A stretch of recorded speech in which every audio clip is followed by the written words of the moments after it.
va passer au débat d'aujourd'hui. On commence par le procès d'Éric Dupond-Moretti qui a pris fin hier. Première fois qu'un garde des Sceaux en exercice se retrouvait devant la justice. 1 an de prison avec sursis a été requis contre Éric Dupond-Moretti et la Cour de justice de la République rendra sa décision le 29 novembre. D'abord Audrey, vous allez nous expliquer ce qu'est concrètement cette Cour de justice de la République. C'est tout simplement la seule instance compétente pour juger les crimes ou délits commis par les membres du gouvernement dans l'exercice de leurs fonctions. C'est une juridiction d'exception créée en 1993 sous la cohabitation Mitterrand-Balladur. Elle est composée de 16 membres, des magistrats, des parlementaires. Son président, c'est Dominique Paute, que vous allez voir à l'image. Alors, l'image est un peu sombre, mais c'est un peu la seule qu'on ait. Lui. Il est accompagné de 3 magistrats de la Cour de cassation élus pour 3 ans et de 12 parlementaires, 6 sénateurs et 6 députés. Ces parlementaires, vous allez les voir à l'image, vous allez avoir le temps de regarder leurs noms. Plus un groupe politique est important, plus il a de sièges dans cette Cour. Leur désignation se fait au scrutin majoritaire à bulletin secret. Et au niveau du Sénat, ça a été revoté en début octobre dernier parce qu'il y a eu le renouvellement au Sénat. Alors comment ça se passe ?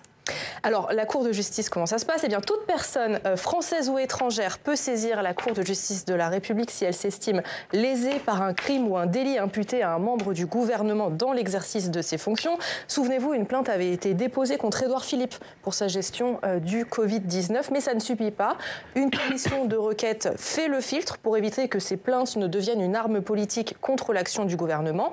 Si la plainte est recevable, des auditions commencent. Et c'est après ces fameuses auditions qu'Édouard Philippe n'avait pas été mis en examen, mais placé sous statut de témoin assisté. Précisons enfin que le jugement de la CJR doit se faire à la majorité absolue et à bulletin secret. Depuis 1993, elle a prononcé un jugement à l'encontre de 8 ministres, de 2 secrétaires d'État. Il y a eu des affaires très célèbres. On se souvient que la Cour de justice avait relaxé Laurent Fabius dans l'affaire du sang contaminé et qu'elle avait jugé Christine Lagarde coupable de négligence dans l'affaire Bernard Tapie. Et cette CJR, elle est décriée, Audrey ? Oui, pour ces longues procédures qui ne donnent en général lieu à aucune condamnation, oui, il faut un vote à l'unanimité. Et puis, beaucoup remettent en cause cette justice d'exception et demandent à ce que les membres de l'exécutif soit jugé par des juridictions de droit commun. François Hollande avait même prévu de supprimer la Cour de justice dans son programme de 2012. Emmanuel Macron l'avait appelé de ses voeux en 2018, mais pour l'instant, ça n'a donné aucune suite. Ouais, c'est une spécificité française, cette Cour de justice, Benjamin ? Alors, pas vraiment, parce qu'en réalité, il faut bien comprendre que le politique, vous l'avez évoqué, mais est une cible. Si je suis ministre, eh bien, on peut vouloir m'attaquer pour des raisons strictement politiques, mais en m'attaquant pour des raisons strictement politiques, eh bien, on trouve le détour ensuite d'une qualification pénale, d'une qualification, etc. Et donc, il faut malgré tout qu'il y ait une forme d'exception. Vous savez, je vais vous donner un peu la nostalgie, mais sous la Troisième République, cette cour, c'était le Sénat. Oui. Historiquement, les secondes chambres, en France comme d'ailleurs en Grande-Bretagne, la Chambre des Lords également, jusqu'à très récemment, jusqu'à 2005, exerçaient justement cette fonction.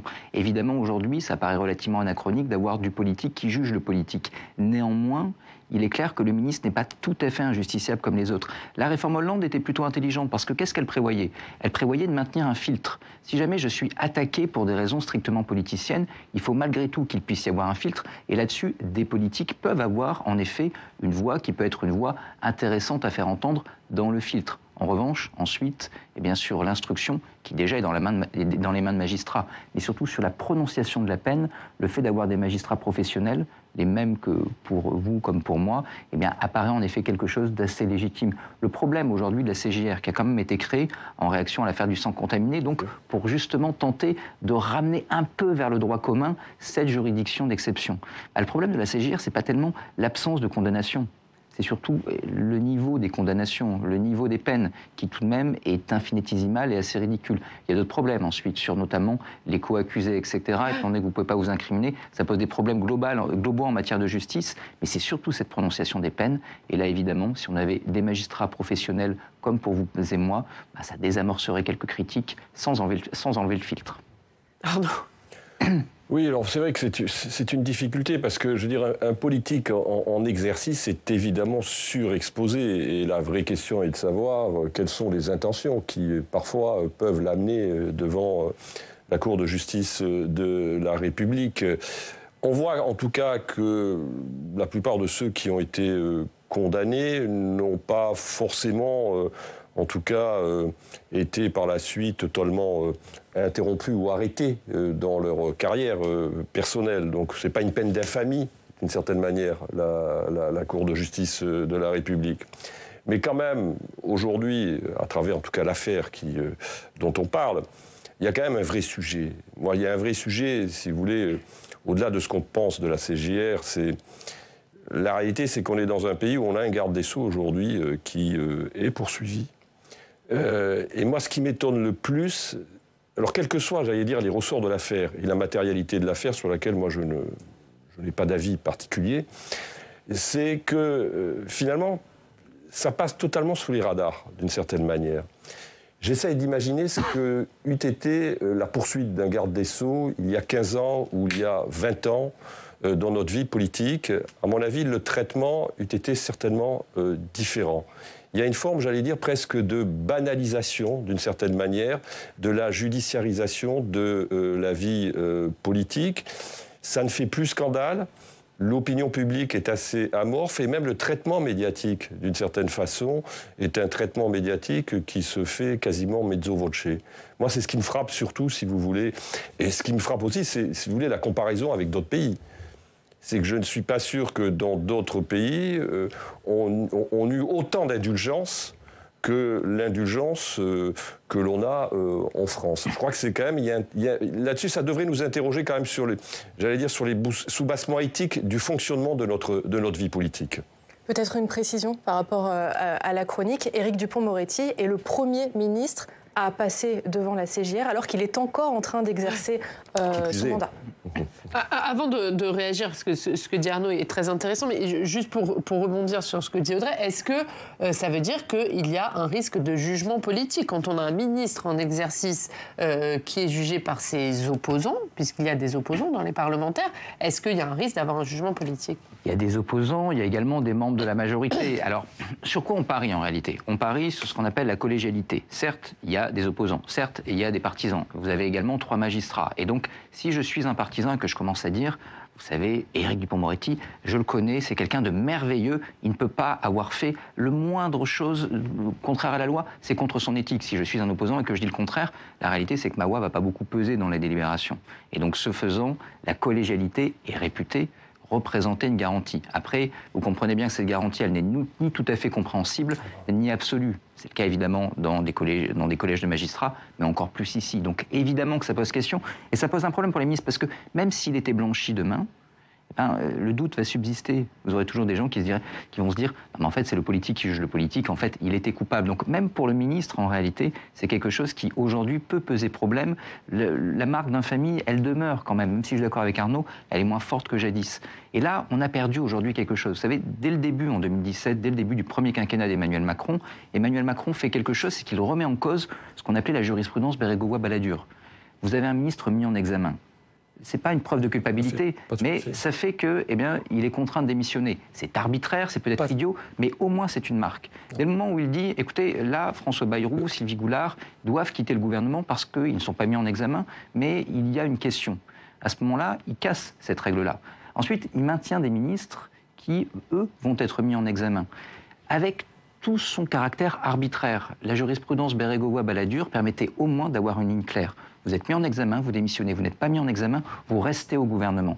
Aujourd'hui, vous ne tenez en réalité que parce que l'affaire n'est pas trop médiatisée, parce que le président continue à vous soutenir. Si jamais vous avez un emballement, souvenez-vous de Rugy.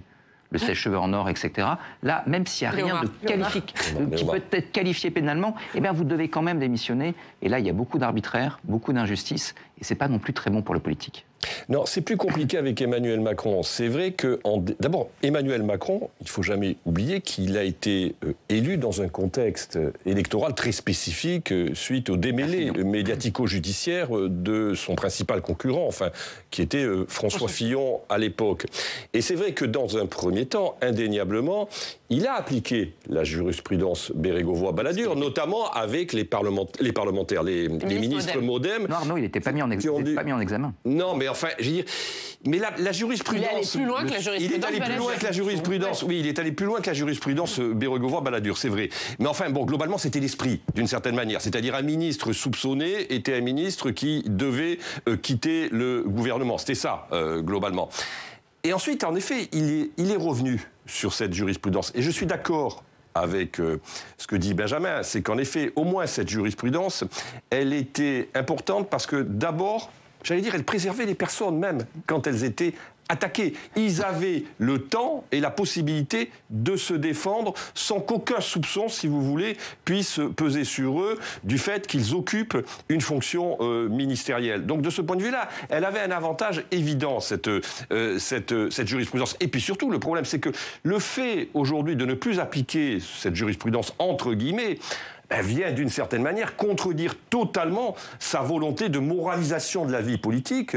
Je rappelle que la première loi qu'il fait voter, c'est une loi sur la moralisation de la vie politique.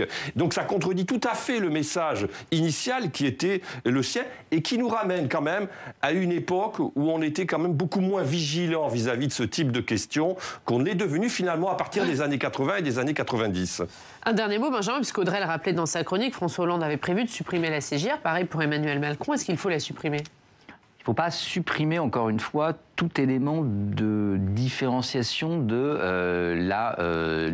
régime pénal des ministres. Pour moi, et aujourd'hui vous avez quand même, pas une unanimité, mais quelque chose d'à peu près consensuel, il faut maintenir un filtre. Le filtre qui pourrait être composé, comme l'actuel CJR, qui fait que vous jugez si l'affaire est strictement politique ou si elle ne l'est pas, quand même nécessaire. Prenez par exemple l'affaire Buzyn. C'est intéressant l'affaire Buzyn. Est-ce que prendre une mauvaise décision en matière de gestion d'une épidémie, ça relève du pénal ou du politique ? Vous pouvez être un politique maladroit, vous pouvez faire des erreurs, vous pouvez, excusez-moi le terme, mais merder. La responsabilité, elle est politique. Elle s'exerce devant le Parlement. On peut discuter, pas de motion de censure qui passe depuis 62. La responsabilité politique est émoussée, peut-être. Mais néanmoins, la responsabilité politique, elle n'est pas pénale. Le problème aujourd'hui, c'est qu'on a une confusion entre responsabilité politique et responsabilité pénale. Lorsque je commets un crime, un délit de droit commun, ma responsabilité est évidemment pénale. Lorsqu'en revanche, je prends une décision politique maladroite, ma responsabilité est politique. Confondre les deux aujourd'hui, la judiciarisation de la vie politique n'est pas très très bonne. Maintenir un filtre reste nécessaire.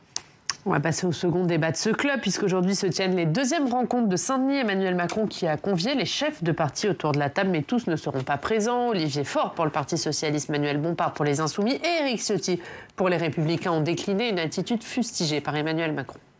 Je pense que utiliser le contexte que nous vivons pour justifier une absence à une réunion de travail sur des réformes constitutionnelles est absolument indigne de la part d'un dirigeant. Je pense que c'est une faute politique majeure de la part de ces dirigeants. C'est leur responsabilité, mais aucun prétexte ne le justifie, et surtout pas d'utiliser le contexte géopolitique actuel.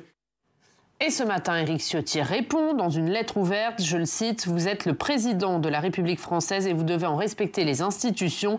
En démultipliant les initiatives extérieures au champ institutionnel, vous participez à les affaiblir et à nourrir la crise de la démocratie. » C'est ce que dit le patron des LR à Emmanuel Macron. Qui a raison dans cette affaire ? Je suis surpris de la virulence quand même du propos du président de la République. Je ne sais pas qui c'est qui l'a conseillé en termes de communication politique, mais je pense que finalement, je veux dire, comme il le dit d'ailleurs, c'est de la responsabilité des responsables politiques d'accepter ou non son invitation.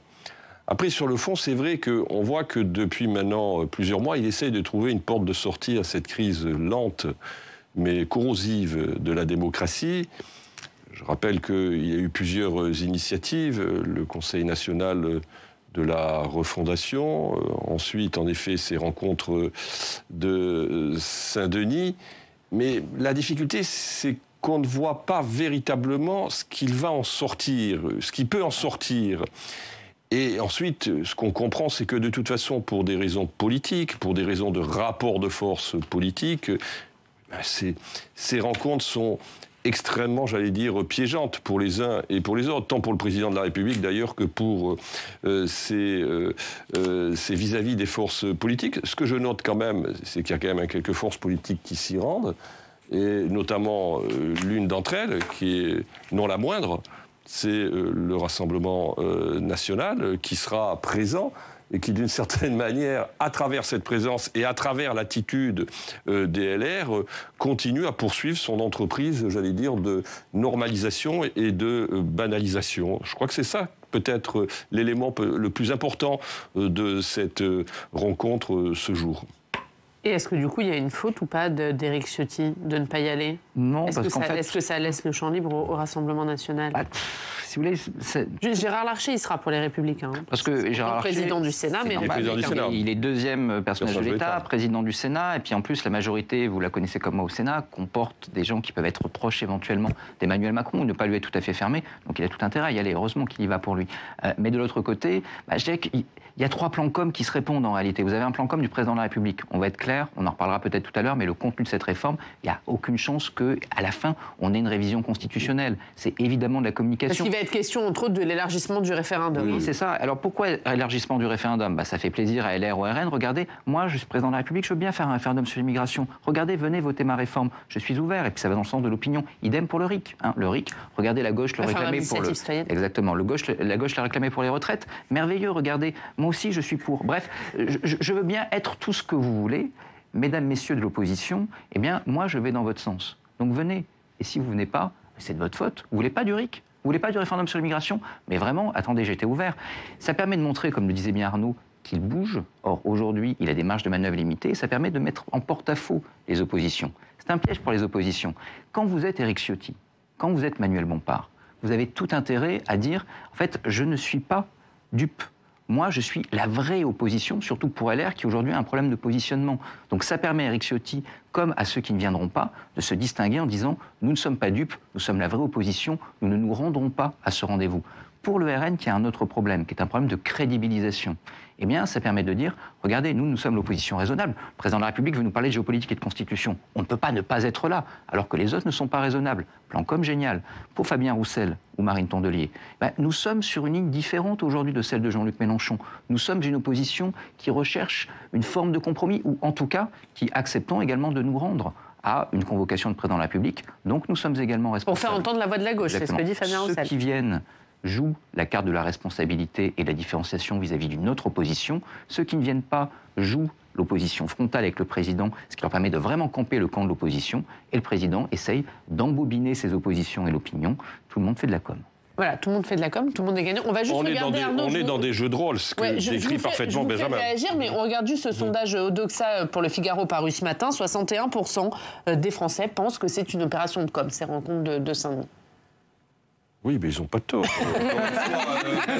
Benjamin a parfaitement décrit la situation. On est véritablement dans un théâtre où chacun, finalement, se positionne par rapport aux autres et joue une stratégie personnelle. Parce qu'on sait très bien que, en effet, rien ne sortira qui puisse être, j'allais dire, validé par les faits et par le Parlement de ces rencontres. Ça, je crois que c'est la réalité. Sauf surprise, on n'est jamais à l'abri d'une surprise en politique. Mais enfin, là, ça me surprendrait beaucoup compte tenu des rapports de force qui sont ceux des rapports de force au Parlement. Donc on est véritablement dans un objet avec un objet de communication. Le problème, c'est que trop souvent aujourd'hui, et avec raison, nos compatriotes considèrent que la politique se réduit à de la communication, comme si à proportion que les politiques ne pouvaient plus agir, étaient empêchés pour des tas de raisons que l'on n'a pas le temps de décrire sur ce plateau, finalement, ils surinvestissaient dans la communication. On est au cœur même de ce que constitue la crise démocratique. La crise démocratique, c'est quoi?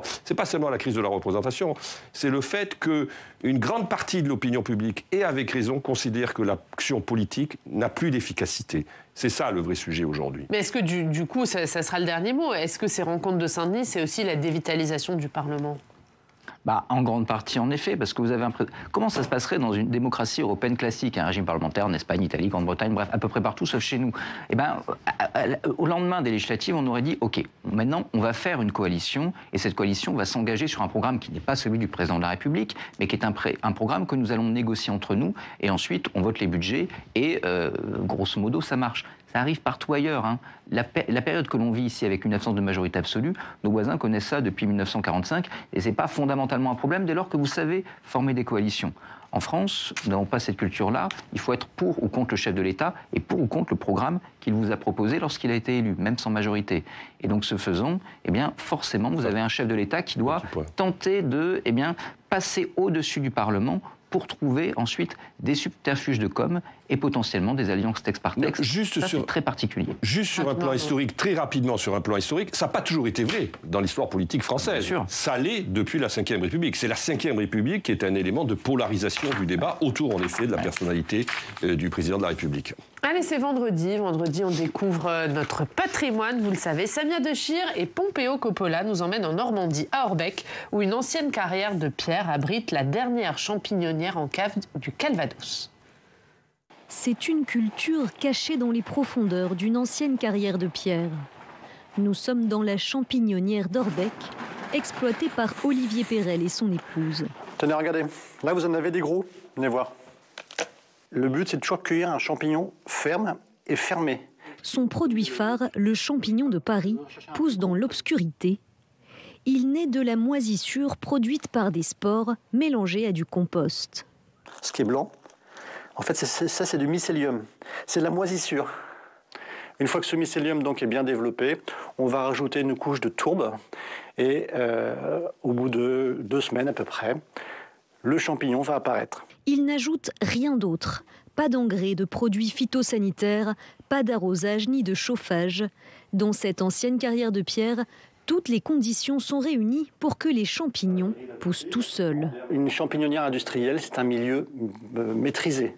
On maîtrise la température, on maîtrise l'oxygénation, on maîtrise l'humidité. Bref, ce champignon, il est encadré. Nous sommes dans un milieu naturel. À partir de ce moment-là, la ventilation et l'humidité, l'oxygénation, elle est faite par l'air extérieur. Donc on ne maîtrise pas. C'est-à-dire que quand il fait chaud, on aura de l'air chaud. Quand il fait froid, on aura de l'air froid. Un peu plus loin, on trouve le shiitake, une variété japonaise. Lui, sa particularité, c'est qu'il va pousser sur des blocs de bois. Alors c'est du bois qui a été déchiqueté, qui a été reconditionné, qu'on a ensemencé de spores, de shiitake, et qu'on a mis en condition de pousse, tout simplement. Si les champignons poussent presque tout seuls, le travail de cueillette, lui, est quotidien. Il faut être présent toute l'année, 7 jours sur 7. Le champignon, c'est un travail de main-d'œuvre, c'est de la cueillette. C'est le plus gros poste quasiment de charge et qu'aujourd'hui, eh bien, la production a surtout été délocalisée en Pologne. Vous connaissez la problématique des coûts de la main-d'œuvre, ce qui a fait que les champignonnières françaises n'ont pas tenu la concurrence. Et elles ont fermé les unes derrière les autres, elles ont disparu les unes derrière les autres. La France ne compte plus qu'une poignée de champignonnières artisanales. Quand il s'est lancé dans le métier il y a 8 ans, Olivier Perel ne connaissait presque rien aux champignons. Il a appris sur le tas. Alors là, je vous présente notre production de pleurotes. Je le cueille, je sais qu'il va venir. Regardez. Hop, il est venu tout seul. Parce que lui, je sais qu'il est prêt à cueillir, il était prêt à consommer. Alors là, vous avez un super spécimen. Très beau produit. Sa fierté, ce n'est pas seulement son produit. C'est aussi de maintenir une activité dans ce lieu où l'on cultive le champignon depuis 1930 et où les habitants d'Orbec ont trouvé refuge pendant la Deuxième Guerre mondiale. C'est une question de sauvegarde, c'est une question de perpétuer une histoire et qu'elle n'est pas finie, on va dire. On est fiers aussi parce que, quelque part, on participe à la vie d'un bassin de vie, on participe à la vie d'un village, on est dans un milieu rural où l'activité économique n'est pas toujours évidente. Ça permet de garder une vie, tout simplement. Si la dernière champignonnière en cave du Calvados fait de la résistance, c'est surtout grâce à la vente directe. 80% de la production s'écoule sur les marchés, de 6 à 15 € le kilo, selon la variété. Et voilà pour cette champignonnière. On regarde ce qu'elle est une de nos quotidiens régionaux.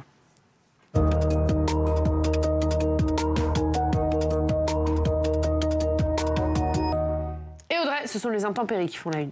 Oui, la pluie et encore la pluie. Dans le Nord qui tente de panser ses plaies après les inondations, la solidarité s'organise pour sauver ce qui peut l'être, rapporte La Voix du Nord.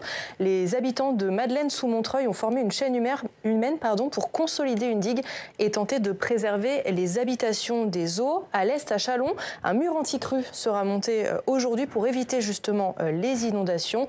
La pluie exaspérante, souligne l'Union, qui ne permet pas pour l'instant de recharger les nappes phréatiques, rappelle le Courrier Picard, parce que ça prend du temps. Ce qui n'empêche pas l'Est républicain de voir le verre à moitié plein. Après un été sec, les récoltes fourragères sont exceptionnelles. Mais la vigilance reste de mise car une nouvelle tempête est arrivée sur notre territoire, Federico, avec des rafales à plus de 130 km/h. Elle a déjà fait des dégâts dans le Puy-de-Dôme, nous rapporte La Montagne. Regardez, c'est en page intérieure. Des éléments de toit de façade ont été emportés à Clermont-Ferrand avant de tomber sur la voirie sans faire, bien heureusement, de victimes. Nos quotidiens reviennent sur la décision de la Commission européenne de prolonger l'autorisation du glyphosate pour 10 ans. Et ça fait la une des dernières nouvelles d'Alsace. Mais qui dit autorisation ne veut pas dire obligation. Ça veut dire que chaque pays doit maintenant décider ce qu'il va faire. Évidemment, les dernières nouvelles d'Alsace se demandent ce que va faire la France. La piste la plus probable, c'est qu'elle va continuer à encadrer l'utilisation sans l'interdire, car il n'existe pour l'heure aucune solution aussi efficace et surtout aussi peu chère.